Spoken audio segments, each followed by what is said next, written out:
salli wa sallim ala Muhammadin Nabiyil Karim wa ala alihi wa sahbihi ajma'in. Amma ba'du.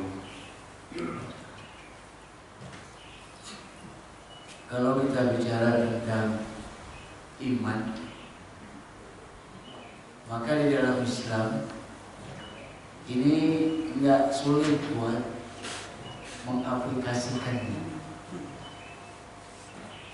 Karena kalau disebut iman, orang akan sangat terpaku pada masalah hati. Karena iman itu ada di dalam hati. Jadi ketika diwujudkan, memang akhirnya banyak perwujudannya. Sehingga mungkin orang akan bertanya, orang mukmin yang benar itu kayak apa? Orang yang percaya itu sebenarnya kayak apa bentuknya? Nah, di dalam Islam ini gak sulit. Ketika bicara tentang iman, maka ada produknya, ada profilnya, ada wujudnya. Yang di dalam Al-Quran Allah Subhanahu wa Ta'ala menyebutnya orang mukmin. Allah Subhanahu wa Ta'ala bicara yang wujudnya dalam bentuk orang muttaqin, yang ciri-cirinya rinci diungkap oleh Allah Subhanahu wa Ta'ala dalam Quran ataupun dalam hadis-hadis Rasulullah SAW. Jadi sebenarnya nggak sulit. Masalahnya kita mau apa enggak. Jadi imannya disebut, hakikat imannya disebut, profilnya, produknya juga bisa kelihatan di dalam kehidupan. Ini kemudian disebut orang mukmin atau orang muttaqin. Karena ketika bicara orang muttaqin, Allah Subhanahu wa Ta'ala tidak bicara tentang ras, tentang suku atau satu bangsa. Tidak. Jadi mentang-mentang Rasulullah orang Arab terus Rasulullah mengatakan orang muttaqin itu harus orang Arab. Kalau bukan orang Arab harus takwa. Enggak. Kenapa? Karena Rasulullah SAW hadir bukan buat orang Arab. Rasulullah SAW hadir untuk kafatal linnas, untuk semua manusia. Karena Rasulullah SAW mengatakan nggak ada kelebihan orang Arab di atas orang di luar Arab. Nggak ada kelebihan orang Arab di atas orang di luar Arab. Ini menarik. Nabi orang Arab. Ini kalau kebanyakan orang kan berkata orang Arab lebih utama dari orang di luar Arab. Kenapa? Karena Nabi orang Arab. Itu kalau Muhammad bawa ras, bawa ajaran kesukuan, bawa ajaran kebangsaan. Tapi Rasulullah SAW memang tidak membawa ajaran yang sifatnya kedaerahan. Karena Rasulullah mengatakan nggak ada kelebihan orang Arab atas orang di luar Arab. Kelebihannya apa? Kelebihan itu takwanya. Ini menarik. Khas benar bahwa Muhammad hadir bukan bawa kearaban. Muhammad hadir bukan bawa aturan Arab. Muhammad hadir membawa aturan Islam, bukan buat orang Arab, tapi buat seluruh manusia. Jelas Nabi mengatakan tidak ada kelebihan orang Arab atas orang di luar Arab. Kelebihannya adalah karena takwanya. Karena ketika bicara takwa, Allah Subhanahu wa Ta'ala pakai background manusia. Settingan awal itu manusia yang diungkap. Artinya apa? Dia bukan bicara masalah suku, dia bukan bicara ras, bukan bicara masalah bangsa. Sehingga Allah Subhanahu wa Ta'ala mengawali bicara tentang takwa itu dengan karakter penciptaan manusia. Di mana Allah berfirman, "A'udzubillahi minasyaitonir rajim, inna khalaqnakum min dzakarin wa untha wa ja'alnakum syu'uban wa qabaila lita'arafu. Inna akramakum innallahi atqakum." Kita lihat backgroundnya itu penciptaan manusia. Nggak ada suku, nggak ada ras, nggak ada bangsa, nggak ada. Tapi penciptaan manusia. Sungguhnya Allah menciptakan manusia dari laki-laki dan perempuan. Dari laki-laki dan perempuan Allah jadikan manusia itu bersyuk-syuk, berkabilah-kabilah, berbangsa-bangsa, berkaum-kaum, bersuku-suku. Tapi habis itu Allah mengatakan inna akramakum Innallaha yatqaw. Sungguh yang paling mulia dari mereka semua itu, dari manusia itu semua adalah al-qaw, yang paling takwa. Nah kayak orang mutakin itu detil Allah Subhanahu wa taala mengungkap hakikat mutakin. Kalau di surat Al-Baqarah Allah Subhanahu wa taala mengungkap orang mutakin itu alladzina yu'minuna bil ghaibi wa yuqimuna shalah wa mimma razaqnahum yunfiqun. Orang mutakin itu kayak apa sih? Orang beriman tuh kayak apa sih? Dikonkretin sama Allah. Kayak apa orang mukmin itu? Kayak apa orang mutakin itu? Yaitu orang yang yu'minuna bil ghaib. Yaitu orang yang beriman dengan yang gaib. Wa yuqimuna shalah, dan dia menunaikan salat. Wa mimma razaqnahu yunfiqun, dan dia menginfakkan apa yang Allah rezeki atas mereka. Yu'minuna bil ghaib. Ini disebut pertama sebelum sholat, sebelum zakat, sebelum sedekah, sebelum infak. Kenapa? Karena ini yang paling menentukan dan ini yang paling khas dari orang muttaqin. Sholat kalau nggak pakai yu'minuna bil ghaib, orang nggak akan ngerjain apa yang didapat dari sholat. Nggak akan semangat orang sholat kalau nggak yu'minuna bil ghaib. Jadi orang yang sholat itu dasarnya harus yu'minuna bil ghaib, baru bisa terjaga sholatnya. Kalau enggak, nggak bisa.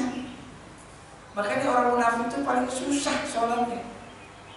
Dia bagus kadang-kadang, kadang-kadang nggak bagus. Banyak yang nggak bagusnya daripada bagusnya. Kenapa? Karena dasarnya bukan yu'minuna bil ghaib, bukan iman.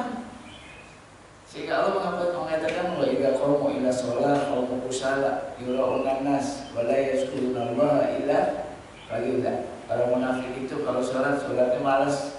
Kalau rajin pasti ada maunya. Yura'unan nas, pamer sama manusia. Kenapa bisa begitu? Wa la yazkurunallaha illa qalila. Karena orang munafik itu enggak ingat Allah kecuali sedikit. Dan pangkalnya itu enggak dituntaskan. Mereka nggak punya iman, mereka negakin sholat nggak pakai iman, makanya nggak bisa berkesinambungan. Bagus kadang-kadang, kadang-kadang jelek, dan banyak jeleknya daripada bagusnya. Kenapa? Karena dasarnya bukan iman. Karena ini disebut pertama, yu'minuna bil ghaib wa yuqimuna shalah wa mimma razaqnahum yunfiqun. Sholat nggak akan bisa ditegakkan kalau orang tidak yu'minuna bil ghaib. Ada sih orang negakin sholat, tapi karena aktivitas rutinitas orang yang semua pada sholat, jadi ikut sholat. Tapi sholat yang kayak begini nggak akan terpelihara dengan baik. Dia akan terjebak pada bentuk rutinitas dan dia nggak bisa ambil esensi dari sholatnya. Apalagi yang namanya infak, nggak jalan nih. Kalau nggak pakai yu'minuna bil ghaib. Infak itu memberikan harta yang kita punya ke orang lain. Berkurang nggak harta kita? Secara esensi berkurang. Kita punya 1.000, kita kasih orang 500, kita 500. Siapa yang mau kerjain ini? Kalau bukan yu'minuna bil ghaib, orang yang beriman. Karenanya Allah Subhanahu wa taala mengawali infak itu dengan ya ayyuhallazina amanu anfiqu, ya ayyuhallazina amanu anfiqu min thayyibati ma kasabtum. Hai orang-orang beriman, infakkan harta yang Allah berikan pada kamu minat thayyib, dari harta yang baik. Ya ayyuhallazina amanu, ya ayyuhallazina amanu. Hai orang-orang beriman yang tertarik tuh orang beriman. Kalau nggak pakai iman nggak jalan, karenanya menarik. Ketika Allah Subhanahu wa taala bicara tentang orang muttaqin, ada yang setiap Allah bicara orang muttaqin, ada sifat ini. Sifat ini selalu ada lekat dengan orang muttaqin. Apa itu? Yunfiquna fis sarai wa dharra. Jadi di dalam Al-Baqarah itu wa mimma razaqnahum yunfiqun, di surat Al-Imran yunfiquna fi sarra'i wa dharra, di surat yang lain wa atal mala ala hubbihi zawil qurba wal yatama wal masakin. Wa atal mala ala hubbi, dialah orang yang menginfakkan hartanya, harta yang paling dicintainya kepada minal aqrabin wal yatama wal masakin. Jadi kalau kita bicara orang muttaqin, ada yang melekat dan itu menjadi bagian yang nyatu dalam karakteristik orang muttaqin. Apa itu? Orang muttaqin itu infak. Orang yang senantiasa bersedekah, orang yang senantiasa berinfak. Bahkan wujud bentuk gambaran infaknya orang muttaqin itu diwujudkan dalam bentuk kata kerja yang berkesinambungan.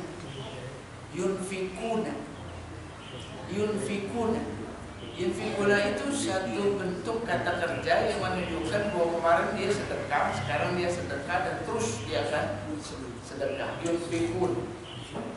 Yang menarik lagi fisarrahi wa dharra. Orang muttaqin itu kalau dia infak, dia fisarrah wa dharra, baik dalam keadaan sempit atau lapang. Dia memberi dan terus memberi dari dulu, sekarang dan akan datang. Fisarrah wa dharra, baik dalam keadaan susah atau dia senang, dia sempit atau lapang. Ini satu kata yang mewakili sebuah kepedulian. Gak ada kata yang mewakili kepedulian kecuali ini. Jadi kalau bicara kepedulian, ini sebuah kepedulian. Dia bukan sekedar ngasih, tapi ngasih dan terus ngasih. Baik dalam keadaan sempit atau keadaan lapang. Coba cari kata kepedulian yang lebih hebat dari kalimat ini. Gak ada. Dia bukan jargon, dia bukan slogan, tapi dia konkret, real. Memberi terus memberi. Ini orang muttaqin dan dia melekat di dalam diri orang muttaqin. Jadi sekali lagi kalau kita mau bicara tentang iman, maka sebenarnya profilnya jelas, sosoknya itu jelas, kelihatan. Dia nggak diraba-raba, nggak usah ngereka-reka, kelihatan. Yang suka ada bilang, nggak usah ngomong iman Pak, urusan iman tuh yang tahu cuma saya sama Allah. Jangan suka nebak-nebak iman orang. Iman itu urusannya saya sama Allah. Ini konsep yang salah. Iman itu konkret, ada profilnya. Dan buat orang yang beriman juga gak sulit. Orang kan nanya, kalau beriman kayak apa sih? Ada konkret. Ini suka salah konsep. Iman itu urusan dia sama Allah. Padahal Rasulullah SAW mengatakan aqwalul mu'minina imanan hasanuhu khuluqan. Orang mukmin yang paling bagus imannya itu yang paling bagus akhlaknya. Orang mukmin yang paling bagus imannya, itu yang paling bagus akhlaknya. Jadi ada real konkret. Dan ini nggak bisa dipisahkan. Kenapa? Karena satu merupakan intinya, yang satu merupakan produknya. Iman itu esensinya, orang mukmin itu produknya. Dan ini nggak bisa dipisahkan dan nggak bisa dibuat-buat. Nggak bisa dibuat-buat, di asli karena produk iman. Munculnya orang mukmin, orang muttaqin. Ini suka banyak konsep yang salah di kita. Kayak konsep syukur itu sebagian orang juga salah tafsirin. Satu saat ini udah lama, satu saat ada artis panas wanita. Jika ditanya kenapa dia melakukan itu, kata dia ini merupakan refleksi rasa syukur saya kepada Allah. Jadi muka-mukaan itu sebenarnya kata dia itu refleksi rasa syukur dia kepada Allah. Kenapa? Dia nggak pengen yang bagus itu buat suaminya doang, tapi dibagi-bagi buat orang lain. Ini konsepnya parah. Konsep syukurnya Pak, dia sedekah. Sedekah dibagi-bagi sama orang, bahkan dia buka-bukaan. Dia nggak pengen itu dinikmati sama suaminya doang. Egois banget katanya. Bahkan dia kasih ke orang-orang banyak. Ini syukur begini kan konsepnya salah. Jadi banyak konsepnya aja kita udah salah. Nah, begitu aplikasi salah. Nah, agar tidak salah dalam aplikasi, Allah Subhanahu Wa Taala wujudkan dalam bentuk profil. Orang mukmin kayak apa? Kayak begini, gitu. Nggak kayak yang lain, kayak begini. Syukur tuh kayak apa? Begini. Kata Rasulullah SAW. Rasulullah syukurnya apa? Syukuran? Enggak. Rasulullah nggak syukuran. Rasulullah sholat panjang. Kalau syukur, Nabi itu sholat panjang sampai kakinya bengkak. Itu ekspresi rasa syukur Nabi kepada Allah Subhanahu Wa Taala. Syukuran boleh, tapi esensi syukur itu bukan syukuran, tapi pengabdian kepada Allah, sehingga Rasulullah sujudnya berdirinya panjang sampai kakinya bengkak. Nabi sholat kakinya bengkak. Kalau kita sholat jidatnya hitam. Kita sholat jidatnya itu kakinya nggak bengkak. Nabi kakinya bengkak, jidatnya nggak hitam. Apa Nabi nggak lama sujudnya? Lama. Sampai Rasul, sampai Aisyah mengatakan lama sujudnya Nabi hampir sama lama dengan berdirinya. Lama sujudnya hampir sama dengan lama berdirinya. Kalau model kita ketiduran tuh panjang. Tapi Nabi nggak hitam jidatnya. Kakinya bengkak. Kalau kita kakinya nggak bengkak, jidatnya hitam. Saya nggak nyalain orang yang jidatnya hitam. Orang yang jidatnya hitam pasti rajin sujud, pasti rajin sujud. Karena nggak ada yang bentuk hitam di jidat kecuali sujud. Tapi kata Rasulullah, aku lebih suka kalau umatku jidatnya nggak hitam. Kenapa? Karena ini urusan ikhlas nggak ikhlas. Orang pertama lihat tuh mukanya. Kalau mukanya ada muka sujud, rasanya susah juga jaga hati. Startnya udah kelihatan di sini. Begitu ketemu orang, wah ini rajin sujud. Yang ketemu juga karena ada hitamnya, gua rajin sujud. Ada bekas sujudnya. Jadi sebaiknya kata Rasulullah dalam satu hadis ini, saya baca di satu tafsir, Rasulullah lebih senang kalau umat itu jidatnya nggak hitam. Ini kenapa? Untuk lebih jaga keikhlasan. Tapi yang udah hitam nggak apa-apa silakan. Karena ikhlas itu nggak harus disembunyikan dulu, bisa juga dari yang terbuka. Asal kita jaga niat, jaga hati. Jadi ini yang menarik. Ada wujudnya gitu. Nggak sekedar ekspresi kita semata-mata, terus kita mewujudkan dalam bentuk yang kita rasa enak, enggak. Tapi ada wujudnya di Quran. Orang mukmin, iman orang mukmin, orang takwa, orang mutakin, real kelihatan. Tinggal masalahnya kita mau atau tidak mau.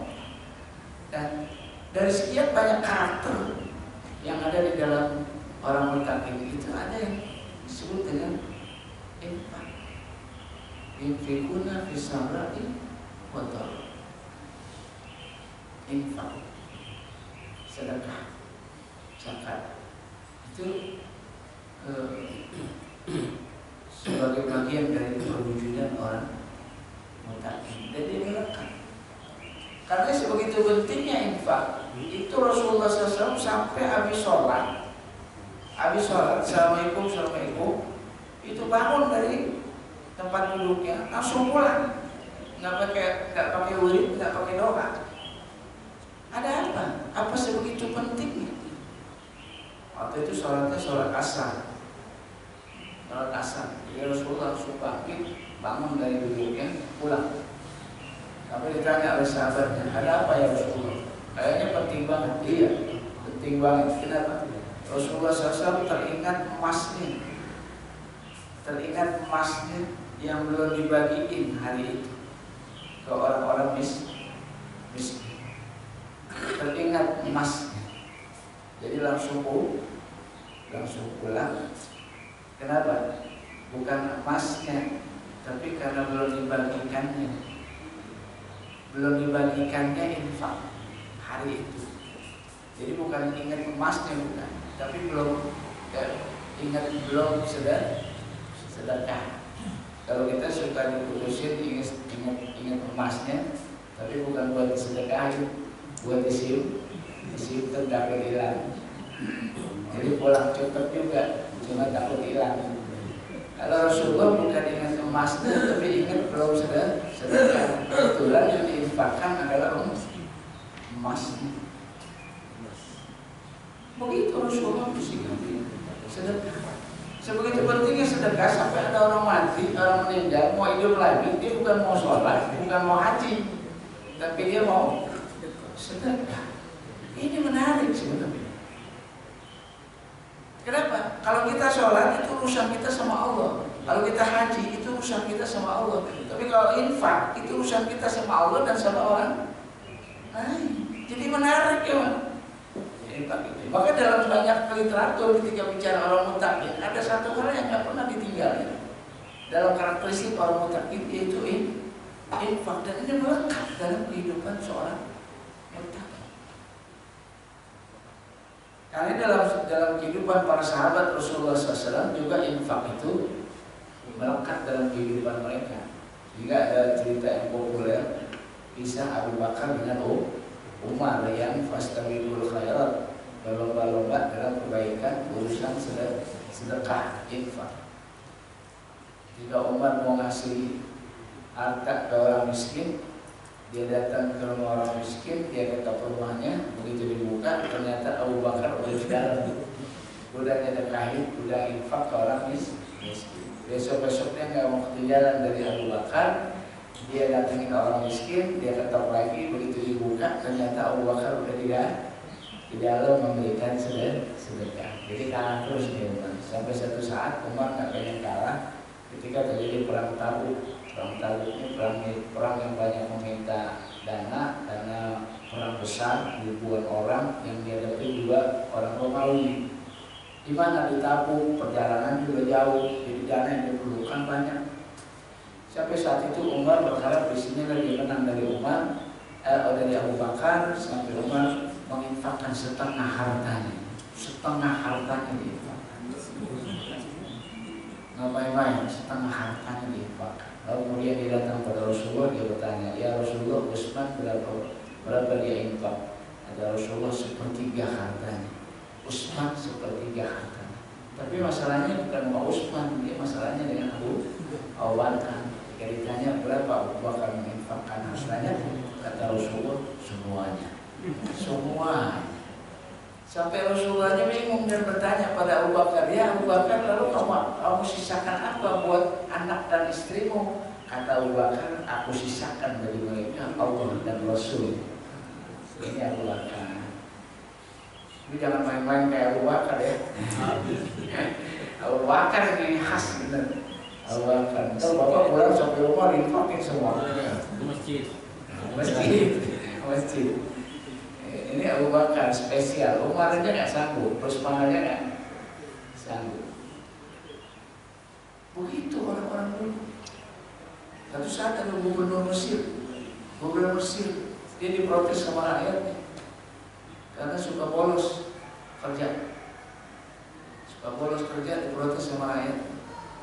Akhirnya dipanggil oleh Umar bin Khattab. Sampai di Umar, dilihat gubernurnya miskin, pakaiannya lusuh, kendaraannya udah jelek, kontak, nggak menarik nih gubernur, nggak ada cakupnya.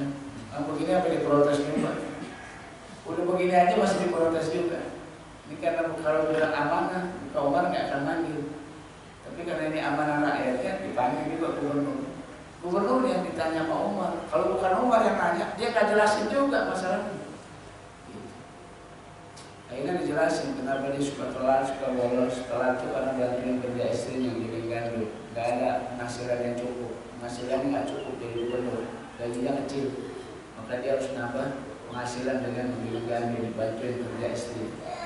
Yang kedua, dia suka bolos karena bajunya cuma satu setel. Baju seragamnya, jasnya cuma satu setel. Dia harus dicuci. Nah begitu dicuci dia nggak masuk. Satu setel. Umar bin Khattab 2 setel. Khalifah itu jasnya 2 setel. Masih bisa, 1 cuci 1 pakai. Gubernur 1 setel. Kalau dicuci nggak bisa pakai. Kalau di kita pejabat kita 1 tahun 5 setel. 1 tahun 5 setel. Jadi kalau Bapak menjabat 5 tahun itu Bapak dapat jas safari 25 setel. Itu Bapak bisa rental jas. Karena masih bagus tuh jas yang pasti. Ada 1 jas yang dipakai setahun sekali. Setahun sekali dipakai. Kalau rapat paripurna istimewa, nggak cuma 1, setahun sekali doang. Itu dibikin 5. Yang lainnya dibikin 5, jadi 25. Itu kalau di kita, ini gubernurnya 1 jas. Jadi kalau dia cuci, dia nggak bisa dinas, nggak pakai tuh ya. Lihat itu kata Umar, kalau gitu udah pulang diantar budak buat bantu kerja istrinya giling gandum, biar gubernurnya nggak sibuk giling gandum, terus dikasih 10 emas, biar dia nggak kesusahan urusan harta, urusan maisha. Bantuan Umar udah datang duluan baru gubernurnya. Begitu dia sampai di rumahnya, dia lihat emas dan budak pemberian Umar. Kata gubernurnya, inna lillahi wa inna ilaihi raji'un. Jadi bukan alhamdulillah, kalau kita kan alhamdulillah. Kalau gubernur itu bilang inna lillahi wa inna ilaihi raji'un. Kata istrinya, kenapa Pak? Dunia sudah masuk ke rumah kita. Dunia sudah masuk ke rumah kita. Akhirnya kata abangnya itu, kata suaminya, gubernurnya, budaknya dimerdekakan, 10 emas ini diinfakkan. Kata gubernurnya, gimana kalau kita disimpan yang ganjarannya sampai 700 kali lipat. Kata istrinya, ya udah simpen. Bunganya 700 kali lipat ganjarannya. Kemana naruhnya? Nggak ada jalan lain kecuali naruh di Allah. Maka dia sedekahkan semua ke rakyat. Selesai habis. Makanya zaman dulu sering saya katakan, nyari gubernur itu gampang. Cari aja yang paling miskin. Yang paling miskin pasti gubernur. Sampai Salman Al-Farisi itu seorang gubernur. Orang nggak tahu kalau dia gubernur. Begitu dia harus masuk kota yang gubernurnya Salman Al-Farisi, itu orang asing ini bawa barang banyak. Begitu melihat Salman Al-Farisi, kata orang itu, tolong bantuin, potong barang saya. Wah, gubernur, bantuin, digotong Mas Salman. Bantuin orang asing ini masuk kota Salman, masuk ke ibu kota Salman, yang jadi gubernur. Setiap jalan ketemu orang tuh selalu berkata, Assalamualaikum ya Khalifah, gitu. Waalaikumsalam.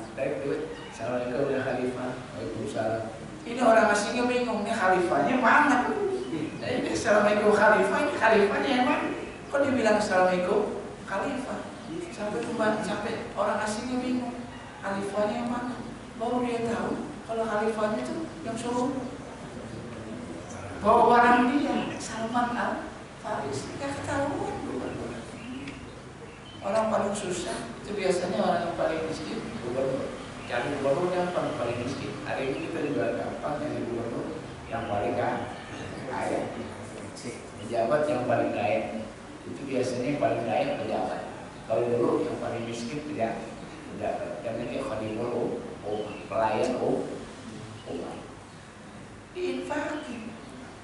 Makanya nggak ada orang yang infak jadi miskin. Nggak ada. Karena gara-gara infak tuh orang miskin. Terus kita bilang, Pak, jangan kebanyakan infak. Tuh Bapak kebanyakan infak jadi miskin. Nggak ada cerita orang infak jadi miskin. Yang ada makin kaya.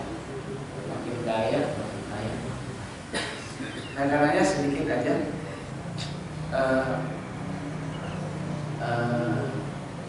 mau bicara tentang infak ini. Karena jangan sampai kita infak tapi akhirnya tidak ada di hadapan Allah, atau kita infak tapi tidak berberkah kepada sesama kita. Karena dalam infak itu ada ragu-ragunya, ada kaidahnya, ada syarat-syarat. Yang pertama bahwa infak itu harus fisabilillah, harus fisabilillah, nggak boleh fisabilillah, harus di jalan Allah, untuk taat kepada Allah, untuk beribadah kepada Allah, bukan untuk maksiat, hura-hura yang melalaikan dari mengingat Allah. Kalau yang begitu bukan fisabilillah. Karena dia Allah mengatakan masalul ladzina yunfiquna fi sabilillah. Maka sungguhnya orang yang menginfakkan hartanya di jalan Allah. Maka ciri khas yang pertama pastiin kalau kita sedekah itu di jalan Allah, bukan di jalan yang lain.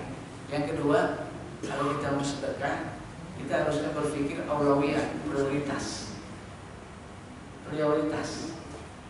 Apa prioritas? Ya harus kita lihat, duit kita terbatas, kebutuhannya banyak, sehingga kita harus pintar naruh di mana duit kita, agar dia bukan sekedar ikhlas, tapi mampu berkah, memberi manfaat kepada orang banyak. Dia bukan sekedar memberi, tapi harus aulawiyah, prioritas. Mau kita kasih kemana nih? Duit kita terbatas. Kalau duit kita banyak lain masalah. Duit kita terbatas, kebutuhannya banyak, orang yang mau dibantu banyak. Ini harus prioritas agar dia memberi berkah. Dan berpikir begini dibolehkan dalam Islam. Rasulullah SAW itu selalu berpikir aulawiyah, prioritas. Mana yang didului, mana yang dibelakangi, itu berpikir prioritas. Ketika makanan sudah dihidangkan, suara azan berkumandang, itu sholat dulu atau makan dulu? Sholat dulu, makan dulu. Makan dulu. Ini bukan maunya kita, ini Nabi yang nyuruh makan dulu. Bukan terus kita berpikir kita makan dulu. Bukan, Nabi nyuruh kita makan dulu, baru sholat. Nah, kemudian ada hikmahnya. Iya Ustaz, mendingan sholat, mendingan makan ingat sholat daripada sholat ingat makan. Kalau ini hikmahnya bukan dari Nabi. Kalau ini, kalau yang tadi suruh makan dulu, ya suruh Nabi. Artinya apa? Nabi berpikir prioritas, aulawiyah. Ketika azan berkumandang, kita lagi puasa, kita buka dulu apa sholat dulu? Azan, ini lagi puasa, kita buka dulu atau buka dulu? Ini kan kita banget nih. Ini kita banget. Emang maunya begitu kita? Kita banget. Padahal dia urusannya dengan Allah. Tapi kata Rasulullah buka dulu. Ini aulawiyah, berpikir prioritas. Sedekah juga begitu, berpikir prioritas. Kenapa? Dia bukan sekedar kita memberi, tapi memberi manfaat yang lebih real, yang lebih konkret. Maka sering saya contohkan, kalau kita hari Jumat ada terowongan jalan di masjid, terus tetangga kita di sebelah sakit. Nah ngomong-ngomong lagi kalau sakit, ini kita ada dana kita mau dikasih ke masjid, apa dikasih ke tetangga kita yang sakit? Kalau kita kasih ke masjid, tetangga kita nggak ada yang ngurusin, karena nggak ada yang tahu dia sakit. Tapi kalau kita tahu di tetangga kita itu di masjid, kalau kita nggak ngisi tromol, yang lain ngisi tromol. Kita nggak ngasih nih, pasti yang lain ngasih. Tapi kalau tetangga kita, kalau kita nggak ngasih, orang nggak ngasih. Maka akhirnya kita berpikir, kalau gitu kita kasih ke saudara kita yang sakit. Nah itu aulawiyah, itu berpikir aulawiyah. Jadi kita suka nggak begitu, suka nggak berpikir aulawiyah. Makanya suka ribut dulu. Kita nggak bisa ngedepanin mana yang wajib, mana yang sunnah. Sampai yang wajib dihantam sama yang sunnah. Yang wajib dikuburin karena yang sunnah. Orang yang kunut apa nggak kunut itu ada yang sama. Apa yang sama dari dia? Sama-sama sholat. Tapi aneh, yang diributin bukan sholat nggak sholatnya, tapi kunut nggak kunut. Ini kan nggak prioritas. Harusnya orang yang nggak kunut sama kunut duduk bareng, bicarain orang yang nggak sholat. Yang nggak sholat itu kan enak. Kalau kita nggak, jadi ribut gara-gara kunut apa nggak kunut, bikin masjid lagi dia. Jika dia bikin masjid lagi, masjidnya nggak kunut, soalnya di situ ibu-ibu yang cadar sama nggak cadar, ada yang sama? Ada, nutup aurat. Cuma yang cadar kalau kalau melihat yang nggak cadar kan negatif aja. Kata dia tuh yang nggak cadar yang ngikutin sunnah tuh. Yang nggak pakai cadar, melihat yang pakai cadar itu si teroris, istilahnya teroris. Teroris itu pakai cadar semua. Jadi ini dua orang udah nggak mesra, nggak asik. Padahal ada yang sama. Apa itu? Menutup aurat. Harusnya ini diprioritasin. Duduk bareng. Yang cadar atau nggak cadar. Ngomongin orang yang pakai rok. Enak. Kita enggak. Jadi ribut tuh yang cadar nggak cadar, yang kurut nggak kurut. Berpikirnya nggak prioritas. Jadi prioritas itu penting. Karena zakat, infak juga mestinya prioritas. Muroat al-awlawi. Yang ketiga, ikhlas. Ini penting. Standar beramal innamal a'malu binniyat. Setiap apa tergantung dengan niat, dan setiap orang akan mendapatkan apa yang diniatkan. Ikhlas semata-mata karena Allah. Dan yang menarik di kita, orang dulu sama orang kita, sebenarnya kalau soal rajin beramal, nggak kalah kita rajin beramal sama orang dulu. Cuma masalahnya orang dulu itu pandai menyimpan amalnya. Kita suka nggak pinter nyimpen amalnya, suka ria, sum'ah, jadi habis amalnya. Kalau orang dulu itu sih pinter nyimpennya, tetap tersembunyi, tetap bernilai di hadapan Allah, nggak dirusak. Kenapa? Itulah kehebatan dia. Tapi ini susah jaga aman, susah jaga aman. Saya ambil contoh. Ntar bapak jawab, bapak mau jawab apa? Saya ambil contoh. Bapaknya di sini orang kaya, sebelahnya orang kaya juga tetangganya. Kenapa? Karena ini komplek mewah. Orang kaya. Bapak sebelah kiri, tangganya sebelah kanan. Bapak itu infak tiap hari. Cuma bapak mau ikhlas, nggak dikasih tahu ke orang-orang, sembunyi. Bapak infak tiap hari, sembunyi. Yang di sini nggak tiap hari infak. Cuma kalau infak dia terang-terangan, terbuka. Nah satu saat tetangga itu melihat bapak, ini sih orang kaya tapi nggak pernah dilihat sedekah. Terus tetangga bapak bilang, Pak, bapak tuh orang kaya, harusnya bapak sedekah. Tuh, harusnya bapak sedekah. Udah dikasih cukup banyak, bapak nggak mau sedekah. Tuh bapak digituin. Kira-kira bapak mau jawab apa? Mau jawab apa? Ya bapak, saya tuh infak tiap hari tahu. Habis. Tahan nggak? Nggak tahan. Ya jangan urusan begitu. Kita kadang-kadang terusik. Ada bapak tuh rajin banget ke masjid. Ada bapak nggak terlalu rajin ke masjid. Cuma dia dekat sama ustaz. Sampai ustaz mengatakan, Pak, nih kayak bapak ini rajin banget ke masjid. Dia nggak lebih rajin dari bapak itu. Bapak itu terus terusik. Ustaz nggak tahu. Gue lebih rajin dari dia tahu. Susah. Bapak sanggup jadi akar dalam sebuah tanaman. Akar, jadi akar bukan jadi buah. Buahnya orang bisa puji, batangnya, daunnya orang bisa puji. Tapi orang nggak pernah puji akarnya. Padahal pohon itu berdiri di atas akar. Sanggup nggak bapak jadi akar?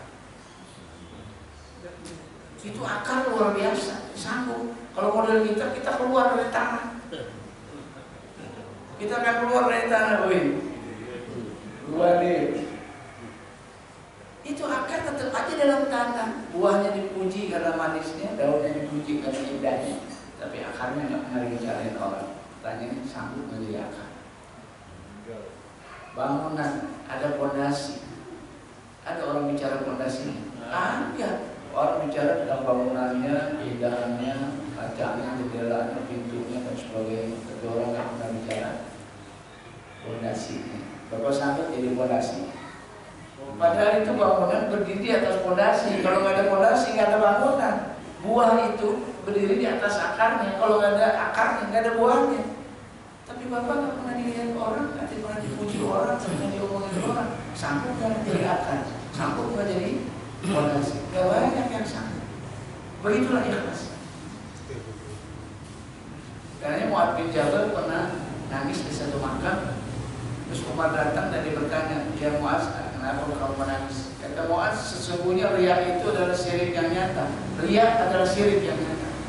Yang kedua, sesungguhnya siapa yang memusuhi wali Allah, dia akan berhadapan dengan Allah. Dan yang ketiga, sesungguhnya Allah mencintai orang yang berbuat baik. Sesungguhnya Allah mencintai orang mutakin. Yang ketiga, sesungguhnya Allah mencintai orang yang bersembunyi. Orang yang bersembunyi. Kalau mencintai orang berbuat baik biasa, di telinga kita biasa kita dengar. Yang kedua, mencintai orang mutakin, ini di telinga kita biasa.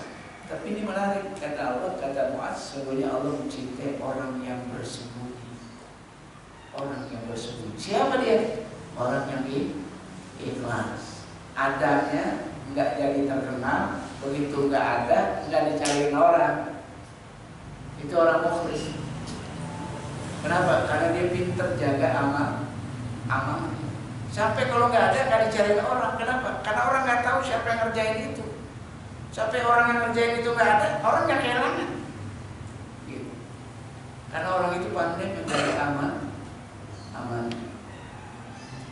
Dan kita juga suka kehilangan orang karena karyanya yang besar, karena amalnya yang banyak. Orang mutakin itu kalau dia nggak kehilangan orang. Kenapa? Karena dia nggak tahu dia yang ngerjain siapa. Dan pandai menyimpan amal.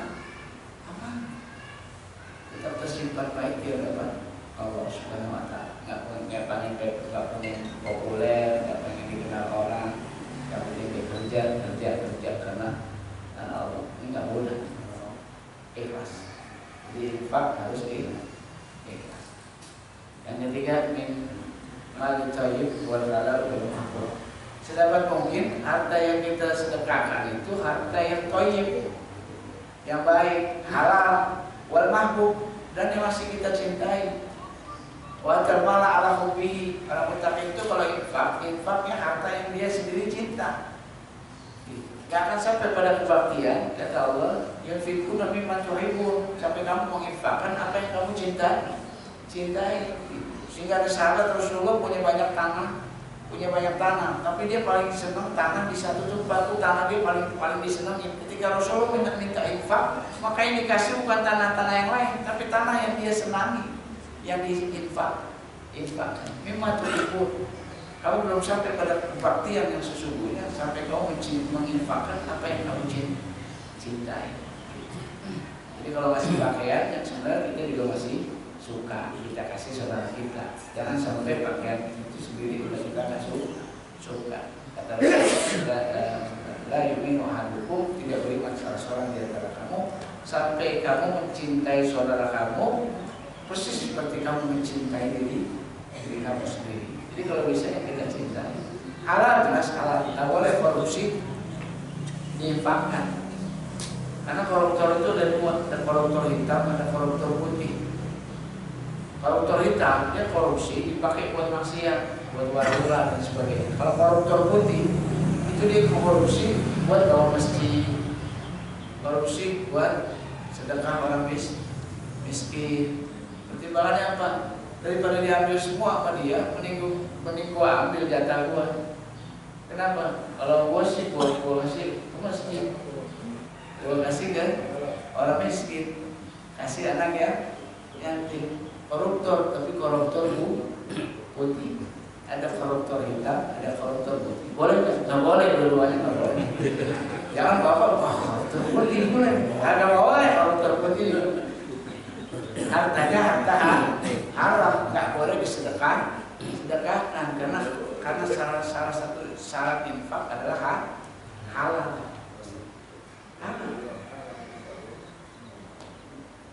Jadi jangan berpikir daripada dikasih dia mending kita yang ambil. Barang haram itu sampah, jadi mau dipakai aja nggak ada berkah. Sebanyak apapun dan harta haram itu sampah, nggak ada nilainya. Jadi jangan berpikir, wah ini gede juga nih. Kalau kita pakai masjid bisa beli juga itu masjid. Nggak ada berkahnya. Nggak ada berkahnya. Harta haram itu sebesar apapun nggak ada berkah. Karena nggak dianjurkan. infak itu harus halal. Yang keempat, yang kelima, kalau bisa infak itu ada mana wal hasan. Jangan disertai dengan mengungkit-ungkit atau menyakitkan orang yang dikasih. Ya, kalau udah ngasih jangan diungkit-ungkit lagi. Anak asuh nih, ya asuh dari kecil, sekarang udah S2, S3, udah doktor. Ya, terus kita ungkit-ungkit lagi. Nggak usah, udah biar aja simpan baik ya dapat Allah. Terus jangan nyakitin, ngasih aja enggak, nyakitin. Ngasih nyakitin aja nggak boleh. Ini kita nggak ngasih nyakitin. Kan ada kasih tapi nyakitin. Ini Pak, males banget tuh. Ngasih sih tapi nyakitin. Ada ngasih aja enggak, tapi nyakitin. Begitu datang udah dimaki-maki aja tuh orang. Padahal enggak kan? Ngasih. Kata Allah ada mergana. Jangan kamu ikutkan sedekah kamu dengan menyakit dan menyakitkan hati orang yang dikasih. 5. Yang keenam, itu kalau bisa infak itu ikhfa, sembunyi-sembunyi. Boleh nggak terang-terangan? Boleh. Tapi yang sebaiknya sembunyi-sembunyi. Terang-terangan boleh, dalam Quran itu boleh. Sirrat wa alaniyah, terbuka atau sembunyi-sembunyi boleh. Sedekah itu infak. Cuma kata Allah sembunyi-sembunyi khairul lakum, itu lebih baik buat kamu. Tangan kanan memberi, tangan kiri tidak tahu. Sampai kayak begitu. Infak, sedekah. Kalau jariyah terbuka boleh untuk merangsang orang untuk rajin infak boleh juga. Maka saya sering cerita di kampung saya di Cipete itu kalau bikin masjid, bikin musola itu gampang, cepet. Datang undang aja Pak Haji, undang. Udah di floor itu terbuka. Siapa nih yang mau nyumbang? Pak Haji satu bilang saya semen semua saya. Pokoknya semen saya dah semua. Satu lagi saya batu bata semua saya. Saya genteng, semua genteng saya. Jadi itu 5-6 Pak Haji kelar tuh. Kelar nggak pakai lama. Itu terbuka. Boleh, nggak apa. Asal bisa jaga keikhlasan. Kalau dulu sih gampang sedekah. Bikin masjid, bikin musola gampang. Pak Haji cukup bilang semen dari gua, genteng dari gua, pasir dari gua. Kenapa? Pak Hajinya punya material. Nah iya, dulu yang punya material siapa? Pak Haji. Sekarang aja engkau cing punya material. Dulu Pak Haji. Kalau kita sekarang kalau ke material pasti ada mongkong. Karena yang garap material mongkong. Kalau dulu Pak Haji, kalau bilang Pak Haji semen dari gua itu tinggal ngambil ke material. Butuh berapa aja tinggal ambil aja ke material. Punyanya Pak Haji itu enak. Terbuka boleh, tapi sebaiknya sini ya. Tangan kanan memberi, tangan kiri tidak tahu. Itu infak. Infak itu ada idgham, ada izhar. Kalau di fikih ada wanita infak itu huruf yang satu masuk ke huruf yang lain, dia sembunyi di huruf yang lain. Infak sembunyi. Dan terakhir kemudian tidak. Yang ketujuh tidak. Kalau bisa infak itu jangan boros, jangan pelit. Pertengahan. Jangan boros, jangan pelit. Ada sahabat mau meninggal, dia mengatakan pada Rasulullah, ya Rasulullah saya mau infakkan semua harta saya. Mau meninggal, mau infakin semua hartanya. Kata Rasulullah jangan. Kalau begitu setengahnya Rasulullah, setengah harta saya mau infakin. Kata Nabi jangan. Kalau begitu sepertiga ya Rasulullah. Kata Rasulullah, nah kalau sepertiga boleh. Sepertiga. Jadi jangan terlalu boros, jangan terlalu pelit. Boros banget juga jangan, pelit banget juga jangan. Pertengahan aja. Orang bilang tidak. Pertengahan. Yang berikutnya, yang ke-8, kalau udah sedekah, jangan minta dibalikin, jangan minta lagi. Udah sedekah minta lagi, mungkin nggak? Mungkin salah sedekah, akhirnya diambil lagi sedekah. Pas lagi masjid, lagi tromol, lagi sholat Jumat tromol. Dia lagi pikir apa tahu ya? Dia begitu tromol datang dia masukin yang merah. infak, begitu masuk, oh astagfirullah, yang masuk 100, padahal maunya infak 10.000. Akhirnya datang habis sholat Jumat, dia datang ke masjid, sudah kembalian 90.000. Salah sedekah, salah infak. Nggak usah diambil lagi. Kalau udah infak, jangan diambil lagi, walaupun salah. Zaman Rasulullah SAW ada orang infak. Begitu dia tahu yang dikasih sedekah itu ternyata pencuri. Pencuri yang dikasih sedekah. Dia bilang subhanallah. Subhanallah, kata dia. Terus besok dia sedekah lagi. Begitu dia sedekah, terakhir dia tahu kalau yang dikasih sedekah pezina, pelacur. Salah lagi. Dia bilang apa? Subhanallah. Yang ketiga, dia sedekah lagi, salah lagi. Yang dikasih sedekah orang kaya. Dia bilang subhanallah. Kira-kira ambil lagi nggak duitnya? Ini salah. Kata Rasulullah, nggak usah diambil karena prinsip sedekah itu ikhlas. Kalau salah pasti ada hikmah di balik itu. Kata Rasulullah, apa hikmahnya? Kalau kamu salah ngasih ke pencuri, mudah-mudahan dengan kamu infak dia nggak mencuri lagi. Itu hikmahnya. Dengan kamu kasih infak ke si pencuri, mudah-mudahan si pencuri nggak mencuri lagi. Bagaimana dengan pezina? Mudah-mudahan dia dapat infak, dia nggak berzina lagi. Yang ketiga, gimana kalau orang kaya? Mudah-mudahan dia jadi orang yang rajin infak. Itu hikmah di balik itu. Jadi jangan diambil, kita ikhlasin aja. Karena prinsip infak adalah sedekah, infak adalah ikhlas. Jangan diambil. Yang kemudian minal akrobin, sebaiknya dari kerabat dekat. Jangan yang jauh kita belain, yang dekat kita tinggalin. Kerabat. Jadi kalau mau infak, lihat saudara kita dulu. Ada nggak saudara kita yang miskin? Ada nggak saudara kita yang susah? Itu yang lebih prioritas diberikan ketimbang orang lain. Wa ta'ala ala kufi zawil qurba wal yatama wal masakin. Kerabat dulu, yatim, baru orang miskin. Ini ada prioritas. Sebaiknya minal akrabin, kerabat. Yang berikutnya, kalau bisa infak itu dengan cinta, dengan rasa cinta. Jadi bukan sekedar kasihan, tapi harus dengan cinta. Bil marhamah. Apa maksudnya dengan cinta?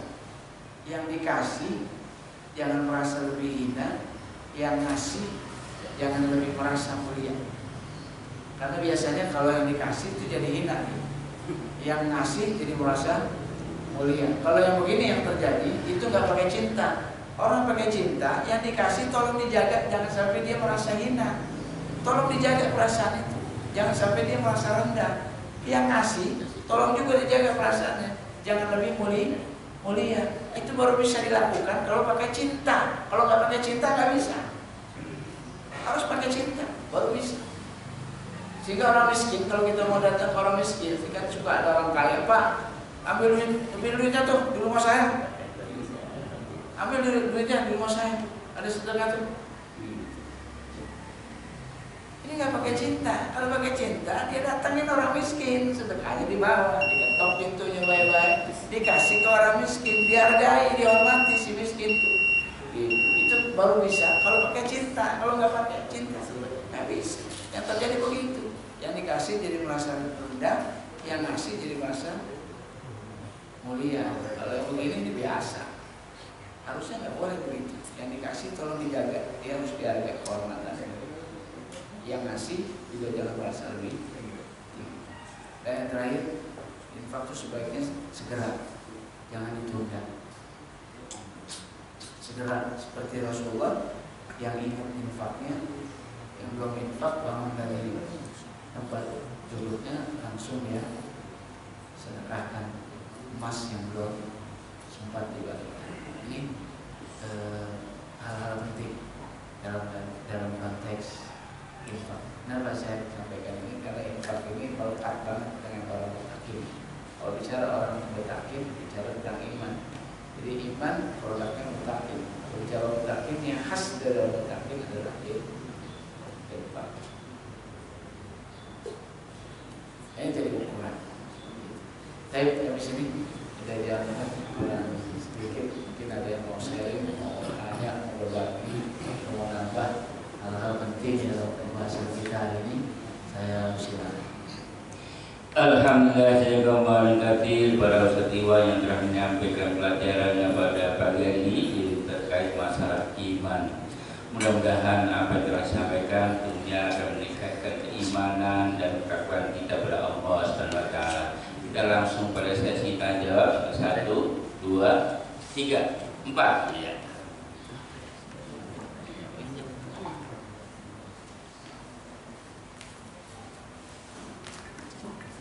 Assalamualaikum warahmatullahi wabarakatuh.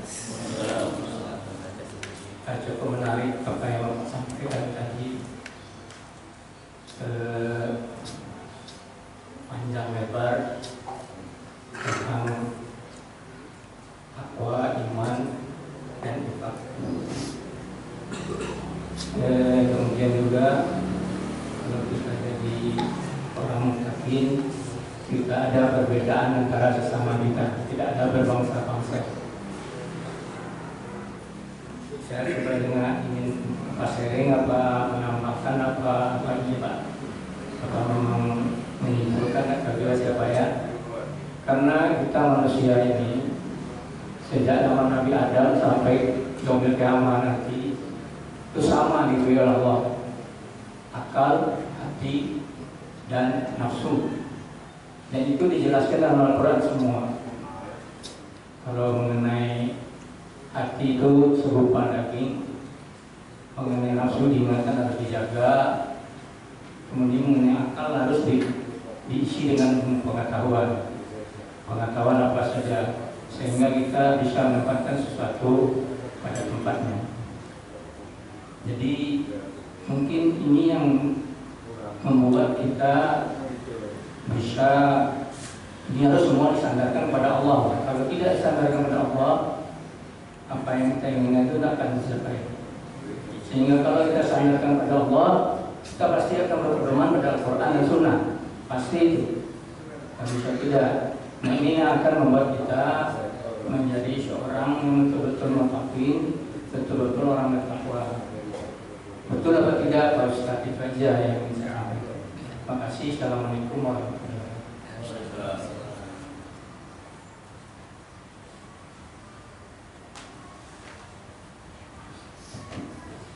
Assalamualaikum warahmatullahi wabarakatuh. Saya nanya singkat saja, Ustaz. Tadi sudah dijelaskan panjang lebar dan sangat menarik. Pertanyaan saya mengenai sedekah tadi mungkin belum disampaikan. Sedekah yang kita sampaikan kepada orang itu adalah harta kita yang kelak kita akan menikmati di alam barzakh. Sebagaimana dicontohkan bahwa orang yang meninggal ingin hidup kembali, dia hanya ingin sedekah, tidak sholat, puasa dan tidak lain.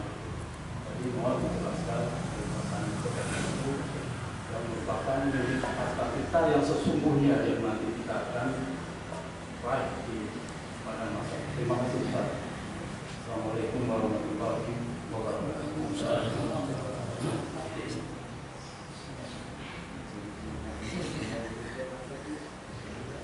Assalamualaikum warahmatullahi wabarakatuh. Mengenai sedekah dan infak ini, Pak Ustaz, kan kita juga harus bersembunyi-sembunyi dan fisabilillah. Di zaman sekarang ini ada orang Minang yang ingin berinfak dan dia punya warung Padang. Kebetulan ada pergerakan jihad, jadi dia memberikan seluruh apa yang ada di warungnya untuk berjihad. Dan dia juga punya sedikit uang untuk memberikan tiket kepada orang yang bermasalah di warungnya segala macam. Bukannya dia takut miskin atau gimana, Pak Ustaz, tapi beliau takut untuk penjara dan takut masuk rumah sakit karena dipukulin dan dikubukin. Bagaimana hal kayak gini, Pak Ustaz? Sebetulnya dia tidak ingin ria dan tidak ingin diketahui. Karena kan kita juga harus bersembunyi-sembunyi, tapi sembunyi-sembunyinya beliau malah dianggap sebagai provokator, Pak Ustaz. Begitu saja, Pak Ustaz. Assalamualaikum warahmatullahi wabarakatuh.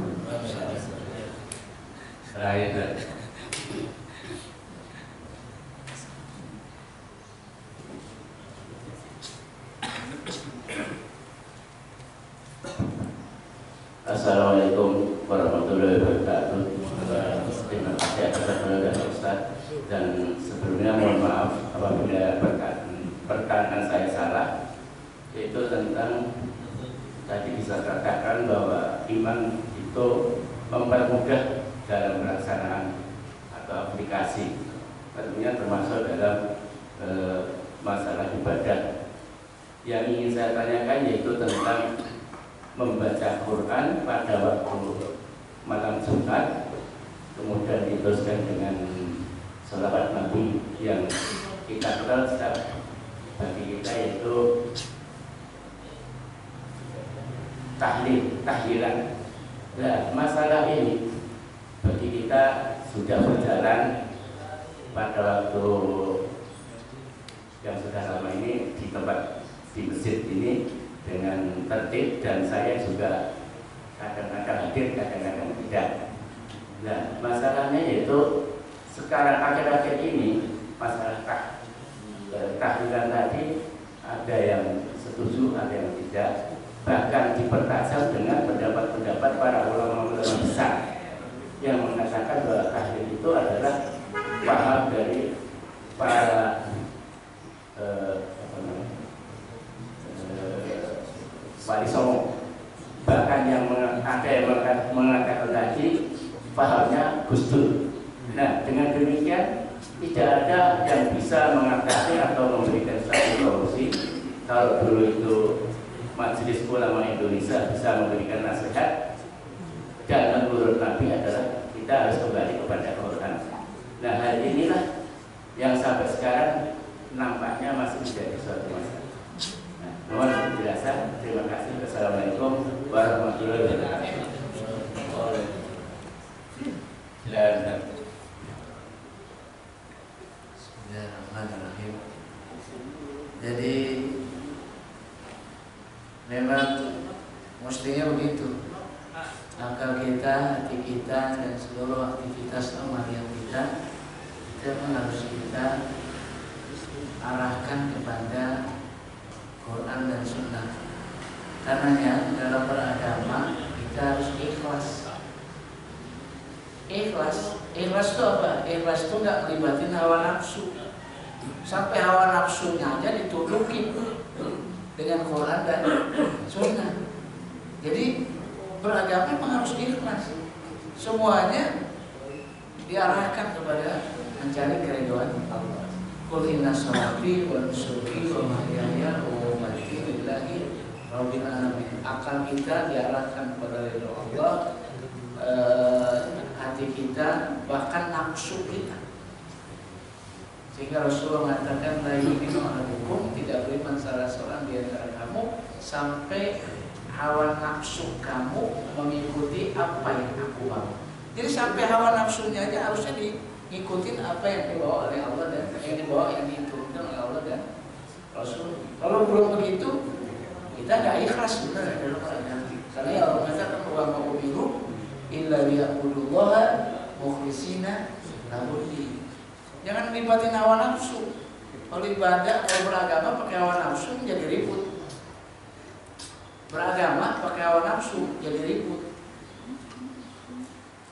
Kalau nggak beragama, bukan ngomongin agama pakai hawa nafsu ribut. Pakai ngomongin agama aja kalau udah pakai hawa nafsu ribut juga. Kan ada orang bilang itu karena bukan ngurusin agama jadi ribut. Hawa nafsu ngomongin bukan agama. Hawa nafsu itu kalau ngomongin agama aja juga ribut. Karena jangan melibatkan hawa nafsu. Apa hawa nafsu? Kepentingan, jabatan, tahta, fanatik kelompok, golongan, ya, egois dan sebagainya, merasa lebih benar, nggak mau dinasihatin. Wah, ini sahabat semua. Sahabat semua. Termasuk berlebihan dalam agama. Beragama pakai nafsu, akhirnya berlebihan. Apa aja yang berlebihan? Rusak. Orang Yahudi dan Nasrani karena berlebihan rusak agama. Al-ghulu fiddin, ekstrim. Sampailah Uzair jadi anak Allah, Ishak dari anak Allah. Karena apa? Karena cinta. Cinta, bukan karena benci, karena cinta yang berlebihan rusak jadi agamanya. Kenapa? Dia beragama pakai nafsu. Akhirnya terobos batasan-batasan syariat. Emang nggak boleh beragama pakai nafsu. Seorang orang Syiah itu menganggap Ali jadi Tuhan. Kenapa? Karena cinta. Karena simpati. Gimana nggak simpati? Ali harus ngadepin Muawiyah yang jumlah pasukannya banyak. Pasukan Ali 2/3-nya lari dari pasukan yang kemudian jadi kaum Khawarij karena Ali bertahkim dengan Muawiyah. Jumlah pengikut Ali tinggal sedikit. Gimana nggak loyal? Gimana nggak militan yang sedikit begini? Sampai nganggap Ali itu Tuhan. Jadilah kelompok Syiah. Kan begitu. Ini kan beragama begini pakai nafsu, jadi rusak. Ali jadi Tuhan. Allah itu ada salahnya. Allah itu ada salahnya kata orang Syiah. Allah aja ada salahnya apalagi kita. Allah tidak salahnya. Salahnya apa Allah? Allah tuh salah nurunin wahyu. Harusnya bukan ke Muhammad tapi ke Ali. Itu orang Syiah sampai bisa berani ngomong begitu. Begini kan hawa nafsu, beragama tapi pakai hawa nafsu, nggak ikhlas. Sehingga seorang muslim menghalalkan darah muslim yang lainnya dengan atas dasar Quran dan Sunnah. Mana ada muslim menghalalkan darah muslim yang lain pakai dasar Quran dan Sunnah. Tapi itu terjadi karena dasar Quran dan Sunnah seorang muslim mencaci maki muslim yang lain. Sejak kapan? Tapi itu terjadi. Padahal Rasulullah SAW sudah mengatakan, cukuplah menunjukkan buruknya Islam seseorang ketika dia sudah mulai mencaci maki saudaranya yang muslim. Jadi kalau orang muslim udah nyaci maki muslim yang lain, kata Rasulullah udah cukup, itu nunjukin keislaman dia buruk. Nggak usah melihat yang lain. Tapi itu kemudian terjadi, seorang muslim nyaci maki yang muslim yang lain, dasarnya Quran dan Sunnah. Ini kan nggak benar. Orang muslim menghujat muslim yang lain dasar Quran dan Sunnah. Ini begini kalau beragama pakai nafsu, karena ikhlas. Ikhlas itu kulina sholati wa nusuki wa mahyaya wa mamati lillahi rabbil alamin. Enggak ada syahwat di situ. Enggak ada kepentingan kecuali lillah li'ila'i kalimatillah.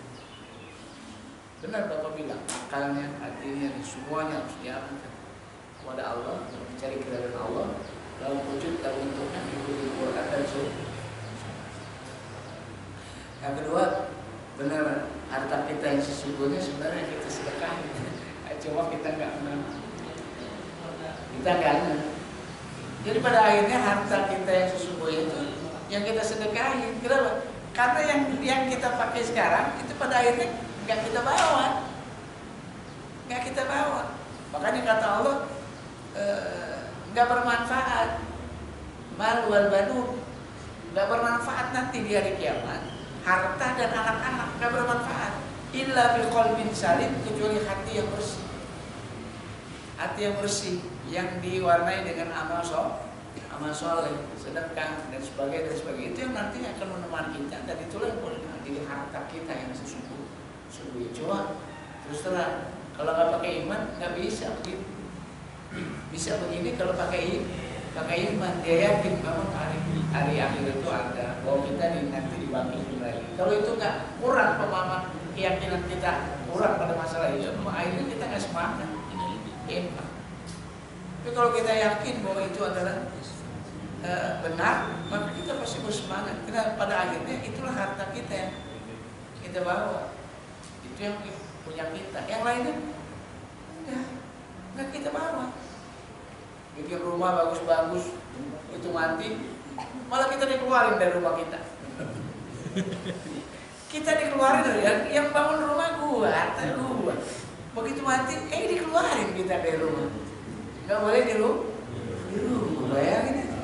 Yang keluarin orang yang kita sayangi, orang yang kita cintai, anak kita, istri kita, malah dikeluarin kita. Dibawa, ditaruh, dipendem kita, habis itu enggak ada.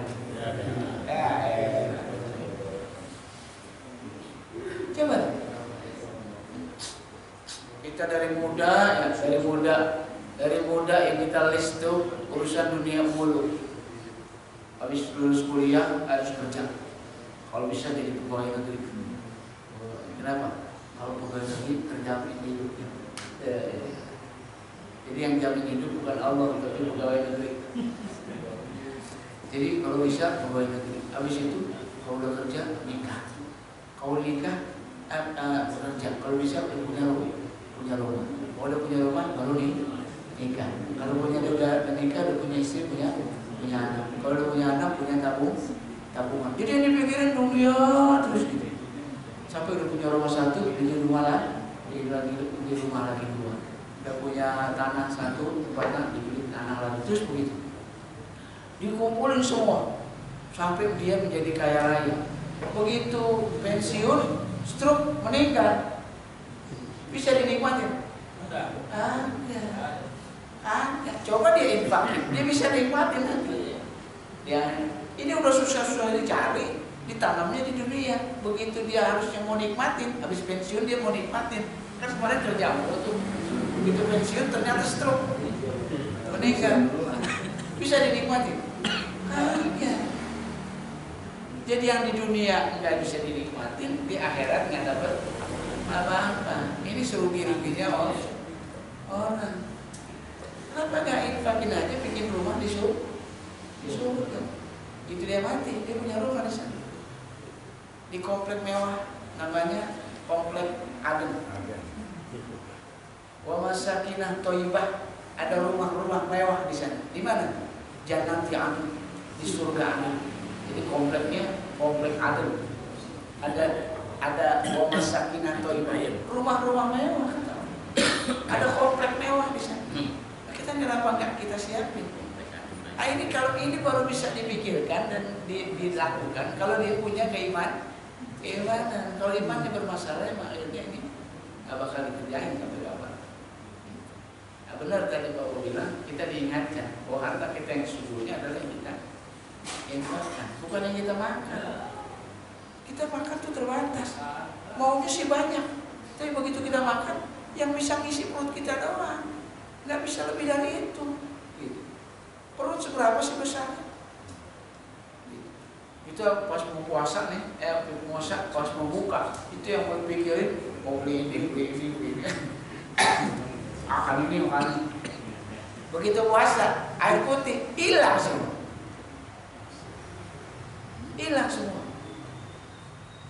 Atau kalau mau dia makan, ya udah ngisi perut doang, nggak bisa dimakan semua.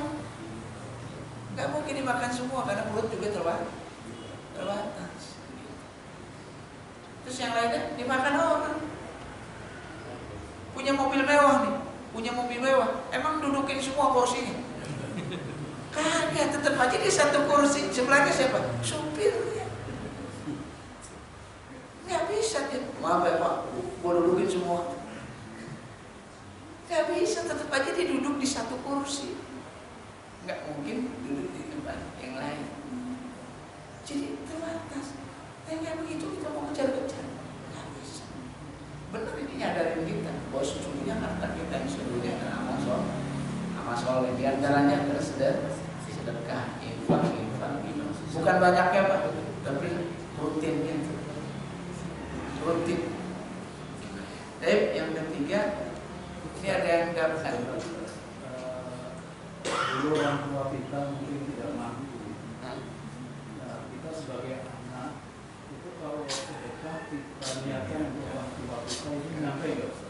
Iya. Ada pro kontra nih. Ada pro kontra. Yang membolehkan itu menisbahkan kayak haji.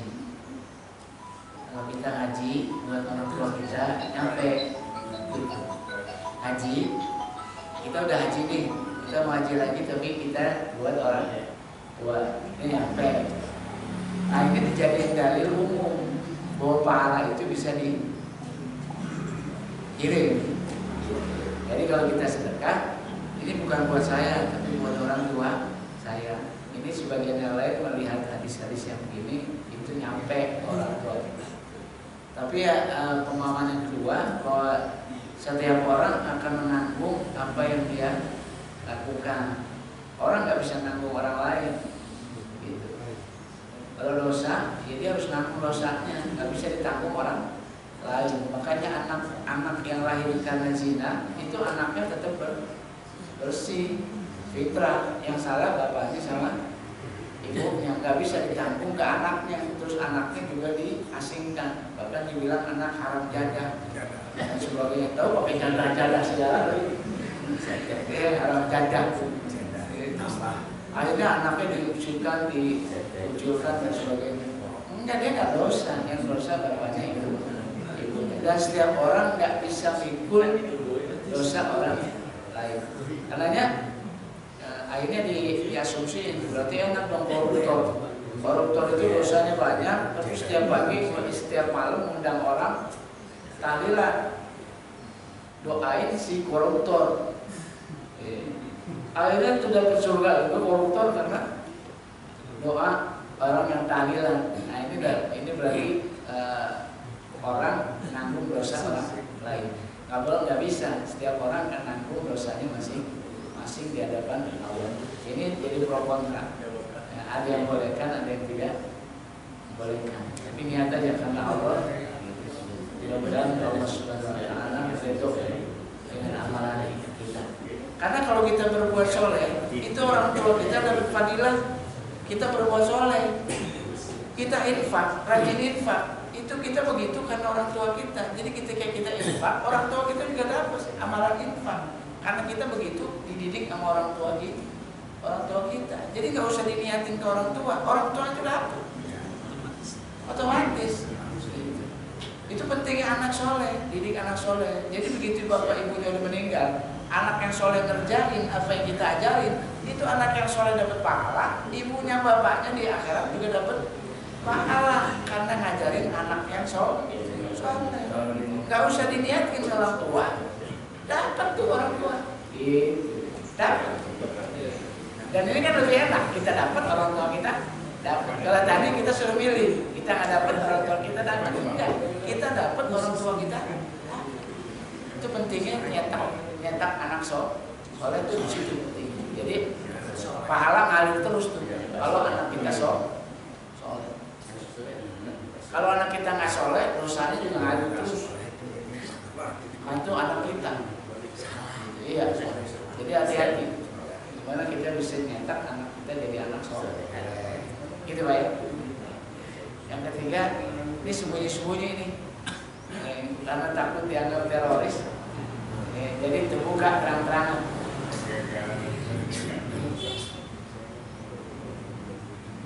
Nggak apa-apa, saya katakan prinsip sedekah itu jahriyah wa'alaniyah. Boleh terbuka, boleh sembunyi-sembunyi.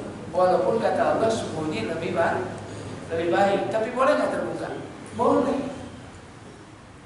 Cuma orang yang terbuka infaknya itu ada beban lebih. Dia harus jaga benar keikhlasannya. Ketimbang orang yang sembunyi. Walaupun yang sembunyi juga sebenarnya ada tantangan. Karena tantangannya apa? Tantangannya itu karena nggak diketahui orang. Dia pengen banget diketahui orang. Itu tantangannya. Walaupun cuma satu orang yang tahu. Makanya sholat malam itu susah dikerjain. Kenapa? Kagak ada orang yang lihat. Coba dah ada yang lihat satu aja, semangat kita sholat malam. Ini masalahnya kagak ada orang lihat. Kita bangun bertiga pagi, kita sholat sendirian, kagak ada orang lihat. Diceritain juga kagak, diomongin juga kagak. Aku males dah. Susah, emang susah. Yang sembunyi juga susah. Apalagi yang terbuka. Orang Padang semua isinya dikasih. Dia punya darah semua buat jihad. Saudara-saudara kita di Wawang Medan terzalimi sedemikian rupa. Sementara pemerintahnya nggak pernah peduli. Terus biar amalia dia berjihad. Warung Padang itu diinfakin semua. Cuma kalau sembunyi-sembunyi takut dianggap teroris. Akhirnya dia terbuka. Boleh? Nggak apa-apa. Boleh. asal jangan terjebak pada pamer. Ada pamer, dia tapi kan jadi berlebihan, terbuka tapi jadi berlebihan. Jangan jadi pamer. Terus kalau nggak diketahui orang jadi nggak enak. Jangan. Itu buka Bismillah. Riya itu nggak harus ditakuti. Riya itu jangan harus ditakuti. Ntar kalau beramal takut riya jadi nggak beramal. Terus mau masuk surga pakai apa? Nah, riya itu dihadapin aja. Gitu. Dihadapin aja. Emang itu tantangan orang yang beramal. Jadi jangan lari dari riya. Kalau lari dari riya, kita jadi nggak beramal. Sampai sholat wajib nggak boleh masjid dia. Kenapa? Karena nanti diketahui orang lain kalau dia rajin ke masjid. Makanya dia sembunyi di rumah. Nggak pernah kelihatan sholat dia.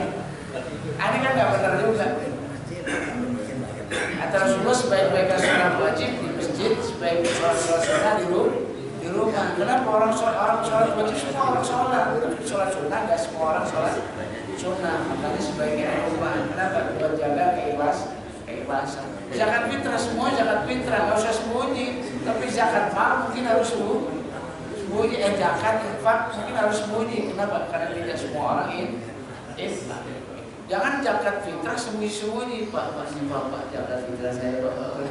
Nggak usah terbuka aja. Kenapa? Karena semua orang zakat fitrah. Tapi kalau infak kan semua orang infak. Sembunyiin, silakan sembunyiin.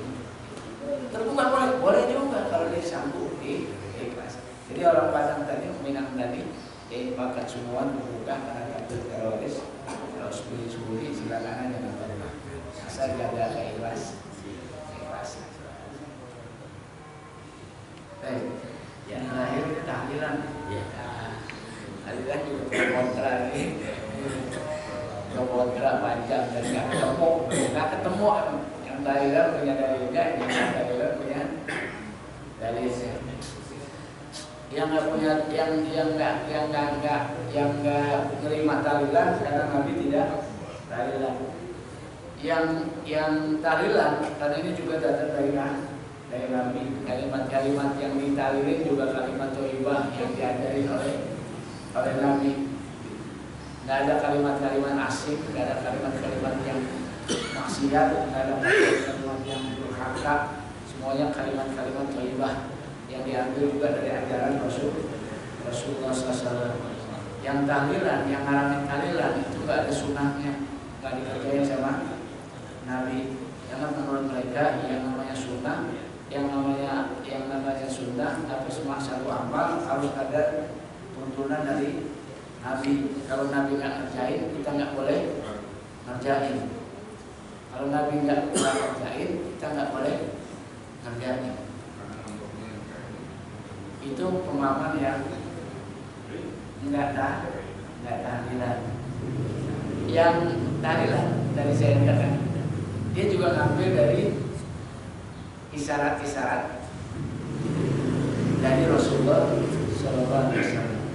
Karena kalimat-kalimat yang diucapkan juga kalimat-kalimat yang diajarkan oleh Nabi. Menurut mereka, ini menurut yang tahlilan, tidak semua yang amal itu harus ada yang dilakukan oleh Nabi. Nggak harus Nabi ngerjain, kita ngerjain, Nabi nggak ngerjain, terus kita nggak ngerjain. Gitu. Kalau harus begitu, itu hadis harus berapa jilid buku, Quran juga harus berapa juz. Kalau yang dimaksud amal itu harus ada prakteknya dari Quran dan Sunnah. Kenapa? Nabi sama kita 14 abad yang lalu. Kalau semua harus ada juklaknya dari Nabi, itu hadis berapa kitab, Quran berapa juz. Sehingga kalau ada orang mau bikin HP, ini HP gimana, cari di HP, di Quran ada nggak? Oh, kalau nggak ada berarti nggak boleh. Kalau ada boleh. Kehidupan Nabi sama kehidupan kita jauh banget kehidupannya. Karenanya Quran dan Sunnah sifatnya mujmari, global, ada yang rinci, ada yang kosong. Maka dari Quran, dari Sunnah ada yang kosong, ada yang ammah. Nggak semua kosong. Kalau yang kosong itu sampai kiamat harus begitu. Kayak apa? Sholat. Bapak nggak boleh merubah sholat. Kalau sholat dirubah, batal sholatnya. Sholat itu dari mana? Dari mulai takbir diakhiri dengan salam. Selama itu nggak boleh ada bahasa lain, nggak boleh ada kalimat lain kecuali yang diajarkan oleh Rasulullah. Ini yang kosong. Tapi dari Quran dan Sunnah ada yang bersifat apa? Nah ini yang kemudian dijadikan dalil buat orang-orang yang tahlilan. Dia pakai dalil apa? Apa yang salah dari saya? Kalau yang di sini nganggap nggak boleh karena Nabi nggak ngerjain. Nah, semua Nabi nggak ngerjain terus nggak boleh, emang bener. Terus Nabi ngerjain harus kita kerjain? Enggak juga. Apa semua Nabi kerjain harus kita kerjain? Enggak. Ada perbuatan Nabi itu Nabi istrinya lebih dari 4. Kalau ini kebaikan harusnya kita kerjain. Lah Nabi aja kerjain berarti kan kebaikan. Harusnya kita kerjain. Lebih dari 4, istri Nabi 9. Dan ini masih sedikit katanya. Istri-istri Nabi yang lain itu sampai 100. Karena ada seorang ulama mengatakan Nabi itu istrinya banyak karena Nabi itu hiperseks. Wah ini pelecehan. Terang-terang ulama itu mengatakan Nabi itu istrinya banyak bukan apa-apa. Karena Nabi itu hiperseks. Semua Nabi hiperseks. Makanya istrinya banyak. Tidak benar nih pernyataan. Jadi mentang-mentang Nabi istrinya banyak terus kita cap hiperseks. Bukan, ini hikmah robbani. Rasulullah kalau nggak nikah, kalau nggak disuruh Allah nggak nikah. Ngapain nikah sama perempuan usia 60 tahun? Ada nggak bapak yang mau nikah terus? Istrinya 60 tahun. Rasulullah kerjain itu karena perintah Allah. Inna nafsa wa mayantiku anil hawa in huwa illa wahyuha. Apa yang dikerjain Nabi itu wahyu juga semua. Jangan diartikan kemudian Nabi jadi hiperseks. Ini ada ulama yang terang-terang mengatakan Muhammad begitu karena hiperseks. Itu pelecehan. Wa mayantiku anil hawa in huwa illa wahyuha. Apa yang dikerjain Nabi pada akhirnya wahyu juga, bimbingan Allah juga, perintah Allah juga. Nggak ada yang hawa nafsu. Saya katakan mau nggak nikah 60 tahun? Mari Zainab binti Huzaimah dinikahi Nabi usia 60 tahun. Ummu Salamah istrinya Abu Salamah dinikahi anaknya 5. Yang lainnya begitu juga. Siapa yang mau nikah kayak gitu? Kalau mau nikah juga senang-senang sama gadis cantik. Nabi bisa. Kenapa enggak? Cari yang gadis, cari yang cantik bisa kan? Tapi nggak dikerjain. Kenapa? Karena Nabi nikah. Jadi ada dalil yang aman, ada dalil asal. Maka dalil Quran mengatakan wa ma atakumur rasul fakhuzuhu wa ma nahakum anhu fantahu. Apa yang diperintahkan Nabi kerjain. Apa yang dilarang Nabi tinggalin. Ini nggak ada larangan.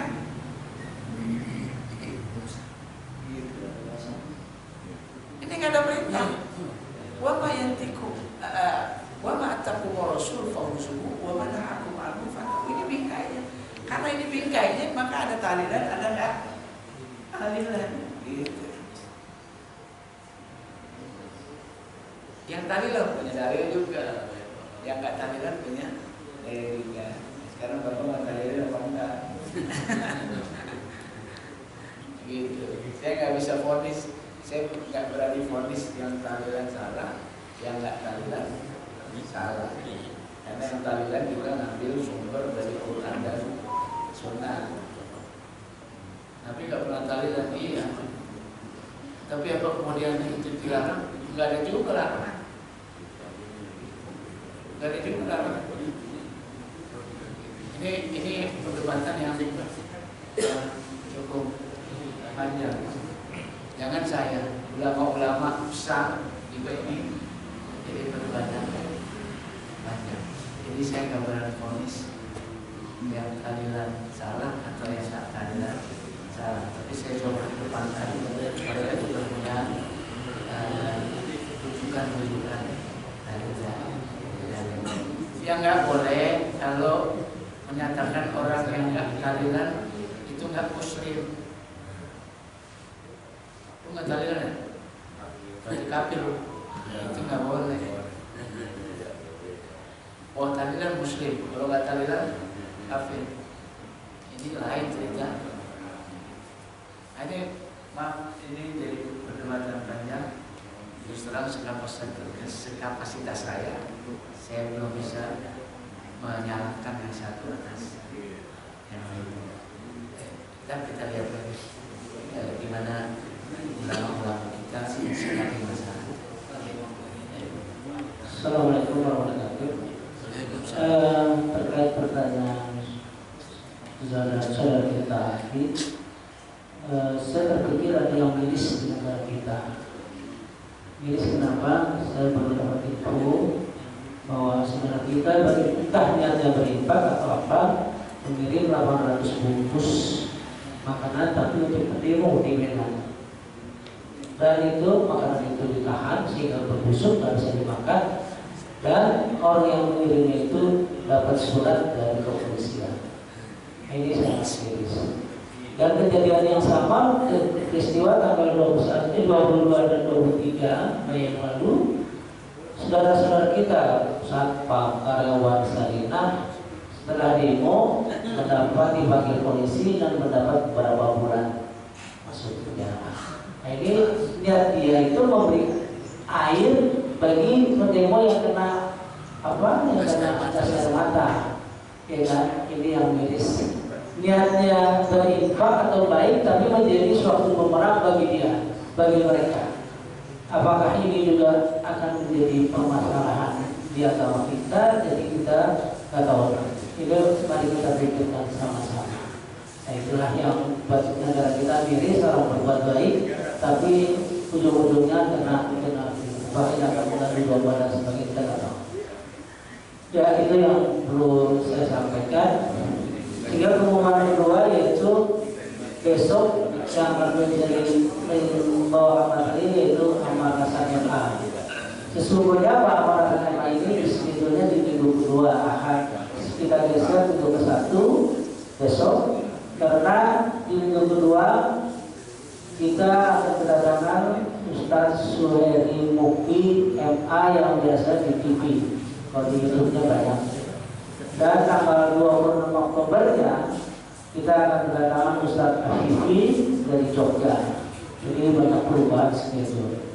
Dan di Novembernya di minggu kelima kita akan kehadiran Ustadz Muhammad Ahmad Al-Atos, insyaallah tanggal minggu kelima di bulan November. Demikian informasi dari pengurus. Mohon maaf tidak ada kesalahan. Silakan.